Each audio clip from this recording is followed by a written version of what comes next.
Hey, what's going on YouTube? Alabama Reloader here. So in today's video, I wanted to give you an update on the Remington 700 ADL. This was the, I guess, more classic 270 Winchester that I just recently picked up. You guys go watch. I posted a couple of project kickoff videos related to 270 Winchester here recently. Today's whatever, not even March, April 4th, I think. And posted a couple of videos recently, one on this rifle specifically, the other one on a Browning X-Bolt Max long range in the same cartridge. So I finally made it to the range, finally had time to go to the range. I've been extremely busy lately, but made it to the range and I was able to get some initial testing done with this guy and some 130 grain Nosler partition seconds. Now they're kind of, I guess, blims, if you want to call them that, factory blims. And loaded up, ended up loading up 40 of those with two different powders. So I went with IMR 4350 and Winchester 760. Those are the two powders I loaded up. I've only shot, and I actually scrubbed the barrel down really good after I got the rifle. So basically back down to bare metal. And my thought process was, I'll shoot 5 of each, right, of the powder, different powder type, to foul in the barrel, and then I'll shoot 3-shot groups, see how it does, right? See what type of accuracy or whatever. See how the gun groups, basically, get an overall idea. And so what I did, I went with 51 grains of IMR 4350, so 51, 52, 53, 54, and 55. I'm making 1 grain jumps. And like I said, I just took one charge from each group, or one round from each group, and shot those to foul in the barrel and to kind of get an idea on velocity, see where we were at velocity, and see if I was going to run into any pressure issues, which I didn't, so I was fine, at least on the IMR 4350 loads. I didn't really see anything on Winchester 760 either. I did go all the way up to let's say that's 54 grains, so 50, 51, 52, 53, 54. That's what I went up to on Winchester 760. I have yet to shoot those to see how they group, but let's look at the IMR 4350 groups. So this is 51 grains, 3-shot group. This is all at 100 yards. Came in basically 3/4 of an inch. Not bad there. It was a good way to start. And then 52 grains came in just over a 1/2 inch, so in between 0.5, 0.6. So that was 52 grains. 53 grains, not great. 1.071. 54 grains, we're back down 0.6. And then best group of the day, this guy, 0.437 with 55 grains. Now all this stuff over here, this is 243 Winchester, this is other stuff.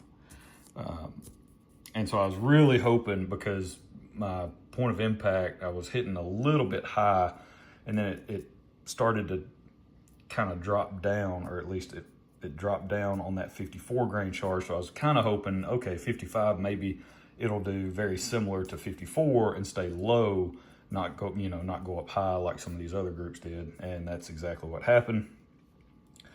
Stayed low, tightened up very nicely, 0.437 inch group, 55 grains. So on the velocity side of the house, this is what we were looking at. You guys can see the fouling data here below. Right, so basically all I did on the fouling shots, I just started here and I just shot all 10, right? I just shot 10 in a row, capturing the velocity data with the Garmin. And so you can see where we started, right? These are only 1 shot each. That's with IMR 4350, and then this is Winchester 760, so a little bit better velocity performance out of Winchester 760. And let's see, yep, there you go. These are the 3-shot group velocity numbers.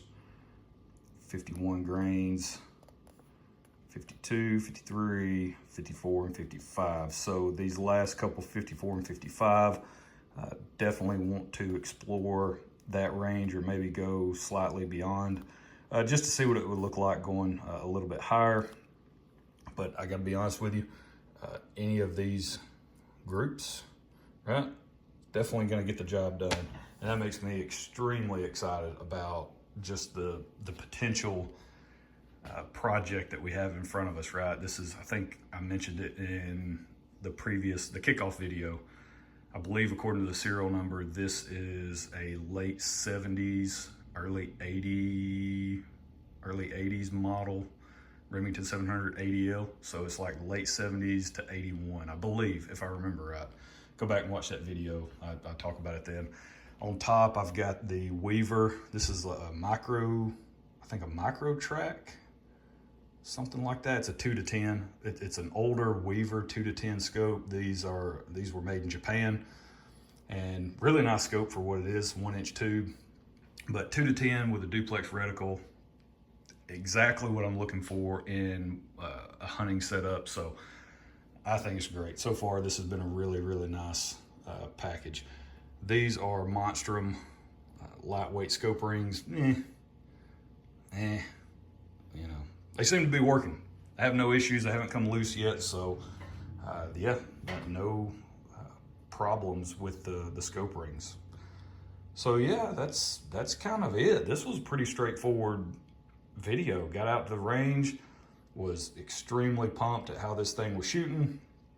Shot very well. Wanted to come back, just kind of give you guys an initial look at the results. Obviously, I still need to go shoot the Winchester 760 loads, which I'm kind of excited to shoot those just because of the difference in velocity that we saw, at least during the fouling, right? I mean, I know it's only one shot, so it's not going to tell you the whole story, but it does look like we're getting a little bit better velocity out of Winchester 760. This is a short barrel. I say short barrel. I think it's a 22-inch barrel. Yeah, I measured it. I believe I went over that in the kickoff video as well. This is a 22-inch barrel, so it would have been nice to have a 24. I think it's 22, yeah. So that's where we're at with the Remington 700 ADL, right? More of the classic approach on the 270 Winchester, which is kind of perfect timing, right? It's 2025, cartridge is 100 years old, and the thing just shoots lights out, continues to be just a dominant critter getter cartridge. Like, again, it's my favorite, hands down, my favorite above all else. So that's it. That's where we're going to leave it. Really, really excited about the results from the range trip today. Stay tuned, more to follow. I'll get out, get those Winchester 760 groups shot, and then give you guys the update. So don't forget, if you're interested in the hat, go check out the website, alabamareloader.com. That's the only place you can get that kind of hat. But so if you're wondering what it actually looks like, this is it, right? I know on the website, when you go and look at the photo of the hat, it's kind of hard to tell, but that is an actual patch. So that way you guys kind of have a better idea. I think this is like the khaki and loading version, maybe. I don't know. Go to the website, check it out if you're interested in the hat. That's it. That's where we're going to leave it. Hope you guys enjoyed it. We'll catch you next time.